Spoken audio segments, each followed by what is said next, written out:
அனைவருக்கும் வணக்கம். இன்றைக்கி நம்ம பார்க்கக்கூடிய ஒரு தலைப்பு பார்த்திங்கன்னா இந்திய மொழி குடும்பம். இந்திய மொழி குடும்பம்னு சொல்லும்போது பார்த்திங்கன்னா உலக மொழி குடும்பமும் ஒன்று இருக்குது. இப்போ இன்றைக்கி நம்ம பார்க்கக்கூடிய தலைப்பு பார்த்திங்கன்னா இந்திய மொழி குடும்பம் மட்டும் அப்படிங்கிற தலைப்பில் பார்க்க போகிறோம். அதாவது நம்ம இந்தியாவில் நம்மளுடைய நாடு இந்திய நாட்டில் 1652க்கு மேற்பட்ட மொழி பேசுகிறாங்க. ஒரு ஆய்வில் சொல்லியிருக்கிறாங்க 1652 மொழி அதுக்கு மேலே கூட பேசுகிறாங்க அப்படின்னு ஒரு ஆய்வு சொல்லியிருக்கிறாங்க.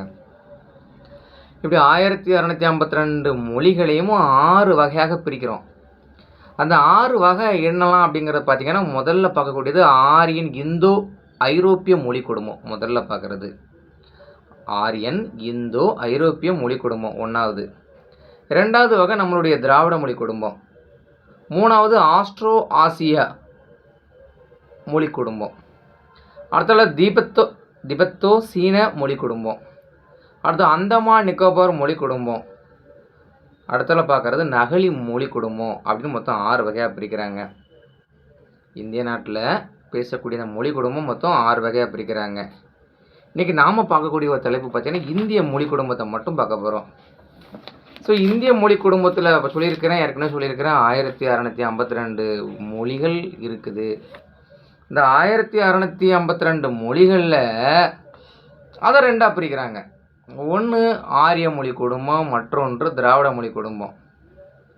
இந்த 1652 மொழி டோட்டலாக நம்ம இந்தியாவில் பேசினாலும் ஸோ நம்ம பிரிக்கக்கூடிய தலைப்பு அதில் 2ஆக பிரிக்கிறாங்க. ஒன்று ஆரிய மொழி குடும்பம், மற்றொன்று திராவிட மொழி குடும்பம். இந்த ஆரிய மொழி குடும்பம் பார்த்திங்கன்னா மிகப்பெரிய ஒரு எண்ணிக்கை அளவில் பேசுகிறாங்க. அதாவது 73.30 விழுக்காடு ஆரிய மொழி குடும்பத்தை சார்ந்த மக்கள் பேசிகிட்டு இருக்காங்க. இந்த திராவிட மொழி குடும்பம் பார்த்திங்கன்னா நான் அதை விட குறைவு தான். அதாவது பார்த்திங்கன்னா 24.47 விழுக்காடு திராவிட மொழி குடும்பம் பேசுகிறாங்க. இந்த திராவிட மொழி குடும்பத்திலேயே பெருவாரியான மொழி பேசக்கூடிய மொழின்னு பார்த்திங்கன்னா 4 தான். ஒன்று நம்மளுடைய தாய்மொழி தமிழ்மொழி, அடுத்தால மலையாளம், கன்னடம், தெலுங்கு. இதுதான் பெருவாரியான மக்கள் பேசக்கூடிய ஒரு மொழி.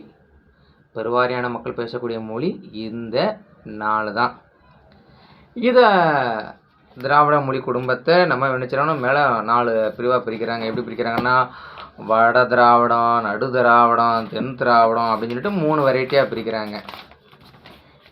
அதாவது நம்மளுடைய திராவிட மொழி குடும்பத்தையே நினைச்சுறாங்க இன்னும் ஒரு 3 பிரிவாக பிரிக்கிறாங்க. ஒன்று தென் திராவிடம். தென் திராவிடம் அப்படிங்கிறது பார்த்திங்கன்னா நம்மளுடைய மொழி பேசக்கூடியது தமிழ், மலையாளம், கன்னடம், குடகு, துளு, கோத்தா, அப்புறம் தோடா, கொரகா, இருளா அப்படின்னு சொல்லக்கூடிய மொழிகள்லாம் தென் திராவிட மொழிகளில் அடங்குது. அதே மாதிரி நடு திராவிடத்தில் வரக்கூடிய மொழிகள் பார்த்திங்கன்னா தெலுங்கு, கூயி, கூவி, கோண்டோ, கோலாமி, நாய்க்கி, பெங்கோ, மண்டோ, பர்ஜி, கதப்பா, கோண்டி, கோயா அப்படிங்கிறதெல்லாம் நடு திராவிடம். வட திராவிடம் அப்படிங்கிறது பார்த்திங்கன்னா கூருக்கு, மால்தோ, பிராவி என்று சொல்லக்கூடிய இந்த 3 மொழி தான் இருக்குது. ஸோ இந்த இதில் பார்த்திங்கன்னா இன்றைக்கி நம்ம பார்க்கக்கூடிய தலைப்பு இந்த திராவிட மொழிகளுடைய ஒரு ஒற்றுமையை, அதாவது நம்மளுடைய பெருமை நம்மளே பேசுகிறது நல்லா இருக்காது.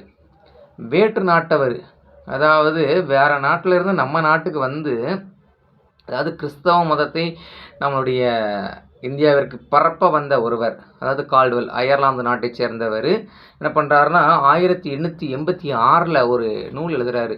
திராவிட மொழிகளின் ஒப்பிலக்கணம் அப்படிங்கிற நூல் எழுதுகிறாரு. அந்த நூலில் நம்மளுடைய மொழிகள் பிற மொழிகளுக்கெல்லாம் தாயாக இருக்குது அப்படிங்கிறத அவர் ஆராய்ச்சி பண்ணி சொல்லியிருக்கிறாரு. யார்? கால்டுவெல் என்ற அறிஞர். ஓகேவா? ஸோ இவர் தான், அதனால் ராபர்ட் கால்டுவெல் அவருடைய முழு பெயர். அவர் தான் திராவிட மொழிகளின் திராவிட இலக்கிய ஒப்பிலக்கணத்தின் தந்தை என்று நம்ம அழைக்கப்படுறோம். சரிங்களா? இதுதான் நம்மளுடைய மொழி குடும்பத்தினை பற்றின சின்ன ஒரு செய்தி. அதுக்கப்புறம் நம்முடைய மொழி குடும்பம் எப்படி நம்ம மொழி செம்மொழியாக மாறி இருக்கு அப்படிங்கிறத மற்றும் ஒரு வீடியோவில் பார்ப்போம். சரிங்களா? இது வரைக்கும் பார்த்தது இந்திய மொழி குடும்பம். இந்திய மொழி குடும்பத்தை 6 வகை இருக்குது. 6 வகையில் நம்ம திராவிட மொழி குடும்பத்தை பார்த்தோம். திராவிட மொழி குடும்பத்தில் மொத்தம் 3 வகையாக பிரிக்கிறாங்க. வட திராவிடம், நடு திராவிடம், தென் திராவிடம் அப்படின்னு சொல்லி பிரித்ததை பார்த்தோம். இப்போ அடுத்தல பார்க்கக்கூடிய தலைப்பு செம்மொழி அப்படிங்கிறத பார்க்கலாம். ஓகேங்களா? நன்றி, வணக்கம்.